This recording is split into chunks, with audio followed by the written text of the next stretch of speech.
De volta com o programa Opinião aqui pela sua TV Cultura, sua TV Nova.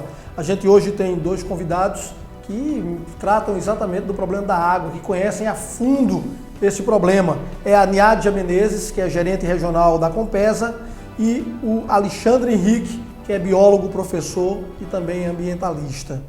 A gente falava sobre a crise da água. Tem solução? Vamos a mais um tópico. Aproveitamento da água da chuva. É exatamente isso que a gente parou lá no outro bloco. A gente estava falando sobre a água da chuva, eu lhe interrompi, só para você não atropelar o assunto que vinha depois.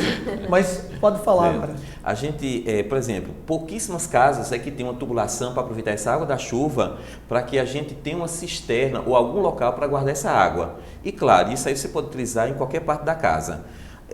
A gente não tem essa filosofia. Se você perceber também, nas ruas são planejadas de uma forma, verifique quando estiver chovendo o meu fio, o volume de água que passa, e essa água toda é jogada, como eu falei, a gente trata ela como lixo, é jogada fora, que podia ser guardada para nos momentos que a gente precisasse, momento de seca, a gente utilizar.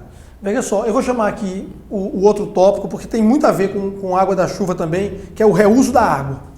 Reuso da água. Então, veja só, eu vou trazer aqui um exemplo, Niádia, que eu vivenciei e talvez vocês também já tenham visto isso. A Inglaterra é uma ilha. E eu tive a oportunidade uma vez de ir para a casa de um sócio meu na Inglaterra, de um amigo, e primeiro eu me assustei com uma coisa. Sabe para que serve aquelas duas cubas que tem na pia? Lá não tem água. A água da ilha é muito escassa. Então, toda a água lá é reaproveitada. Aquelas duas cubas é porque uma delas fica cheia, ele coloca os pratos do almoço, lava, e a outra tem outra cheia de água para eles limparem o prato. Então, uma para outra. A gente usa aqui no Brasil, não sabe nem para que serve. É para reaproveitar de uma para outra. Outro detalhe é que toda a tubulação de água lá ela é reaproveitável. Existe uma rede de esgoto nas ruas, do mesmo jeito que tem a rua em cima, tem uma rua embaixo, onde tem água de esgoto, e água de pia, água de banheiro. Essa água volta para o sistema de tratamento, é cuidado e volta para a torneira. A gente chega a nota a água pesada quando a gente vai usar na torneira. Não sei se vocês sabiam disso e não sei como a gente pode fazer isso no Brasil. Sem dúvida. A questão da captação de água de chuva, ela é um tipo de reuso de água, né? E só que, na verdade, ela não precisa de tanto tratamento como outros tipos de reuso através de efluentes. E a nível nacional, a gente vê que se começou a pensar mais na questão tanto da captação da água como reuso por conta desse processo de mudanças climáticas, ou seja, o que aconteceu na região sudeste nos últimos anos fez repensar o país como um todo exatamente para isso. A gente tem aí em outros países a questão do telhado verde, que é uma forma também de aproveitar a captação de água de chuva e promover a ampliação dessas áreas verdes, porque a chuva ela precisa também de alguns fenômenos, que é a questão da vegetação, que é muito importante. Então essa questão, tanto a captação como o reuso, são fundamentais, principalmente nesse processo onde a gente não pode mais pensar que a gente tem água de forma abundante e infinita. Então o caminho, né, o futuro daqui para frente é exatamente buscar novas alternativas. O programa 1 milhão de cisternas aqui na nossa região Nordeste foi algo que foi importante, fundamental, principalmente para o homem do campo. Essa questão do investimento em vários tipos de sistemas que se adequam aqui à nossa região do semiárido foi fundamental para a captação de água de chuva num momento onde o homem do campo não tem, principalmente onde não tem água de forma encanada, ou seja, a pessoa que mora na zona urbana tem uma facilidade maior de acessar água do que o homem do campo. Então, se mostra que para a ampliação na área urbana é muito importante fazer a questão da adequação das construções, que as novas construções, que elas possam ser adequadas para facilitar como outros países, que a gente vê que na hora de construir a casa já se pensa em reuso de água, já se pensa em captação de água de chuva, porque o grande desafio de você captar água de chuva e o reuso é a falta de infraestrutura que deveria ter sido pensado antes da construção da casa, que muitas vezes não é, porque o custo do reservatório é o que impede as pessoas de ter, na verdade, a captação de água de chuva, tanto em relação ao custo de colocar o reservatório, como a questão da área disponível para implantar esses reservatórios. Então, isso é importante para que a gente possa aí, ter os próximos anos, as próximas décadas, com esse repensar, que é um repensar sustentável, de você tanto captar água de chuva, como fazer reusos de uma maneira geral dentro das residências. E isso cai num problema muito sério, que é a politicagem. Os nossos políticos às vezes não estão interessados em mudança. Por quê? Porque eles aprovam loteamentos com terrenos de 6 metros de frente por 20 metros de fundo. Isso é uma vergonha, isso é uma favelização das cidades. Poderíamos ter casas soltas, com espaço, ninguém tem lugar para mais nada. Vamos a mais um tópico. Despoluição de rios. Esse aí, né, Alexandre, diz muito. O jornal americano, o The New York Times, diz sobre a Baía de Guanabara. Os atletas vão nadar na merda. Literalmente dessa forma.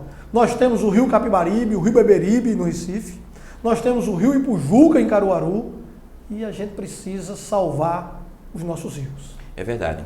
O Rio Ipujuca, em extensão, é o segundo maior rio de Pernambuco. Ele passa por 4 mesorregiões: Sertão, Agreste, Zona da Mata e região metropolitana. Ele, de acordo com o IBGE, é o terceiro rio mais poluído do Brasil. Eu tive a oportunidade de acompanhar as 25 cidades que ele passa e coletar essa água para análise. E as 4 cidades com situações assim precárias, piores, pela ordem que o rio passa, São Caetano, Caruaru, Bezerros e Gravatar. Nesse local é despejada a questão do esgoto. É a sequência, a questão do esgoto, certo? A gente está matando os nossos rios, a gente está espetando nossas matas, a gente está passando por uma crise hídrica porque é o conjunto de fatores de nossas ações. A gente não está preservando a mata. Mata, acontece o processo chamado fotossíntese, evapora a água, forma as nuvens, tem chuva. Os rios, a gente poderia ter essa água tanto para utilizar em diversas situações, como ser humano, como também questão de lazer, e a gente polui. Isso é que é complicado. Veja essa nova forma aqui, que aí agora eu começar a apertar ela, viu? Certo. Veja só. Usinas de dessalinização.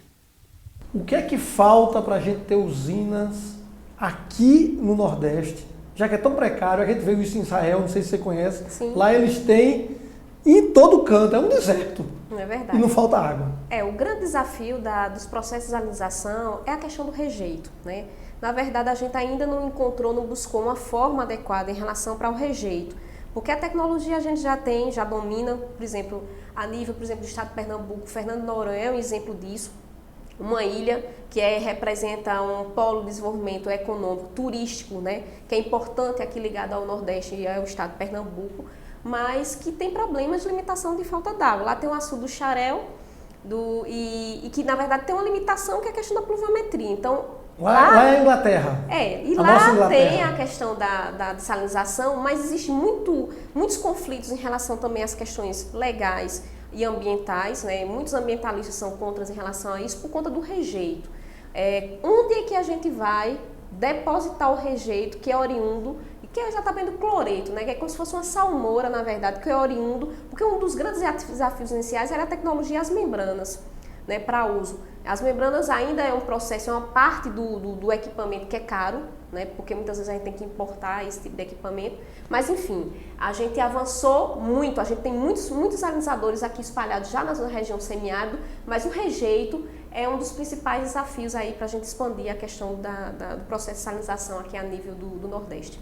Eu vou trazer 3 problemas agora juntos, eu chamo de problemas imediatos. Agora vamos para os problemas imediatos. Imetro, hidrômetro. Investimentos em açudes e barragens.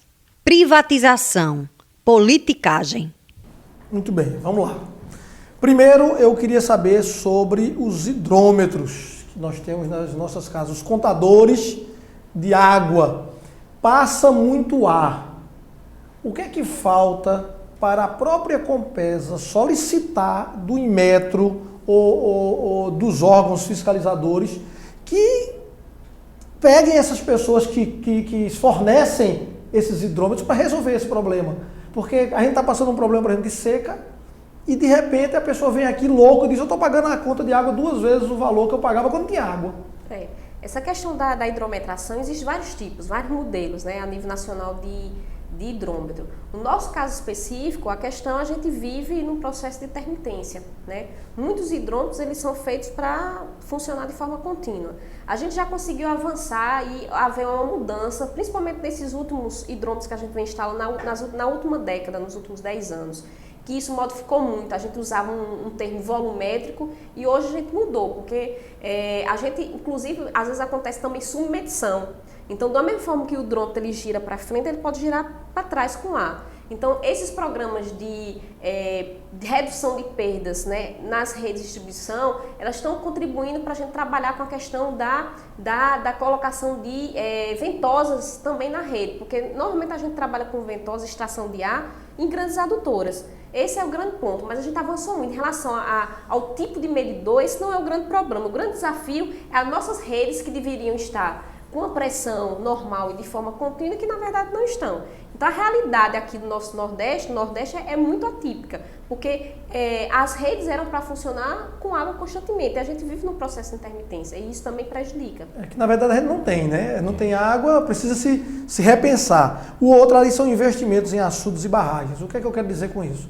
Nós estamos há vários anos de seca.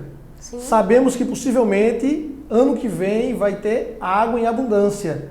A pergunta é, nós nos preparamos para quando vir a água em abundância a gente poder guardar nos reservatórios?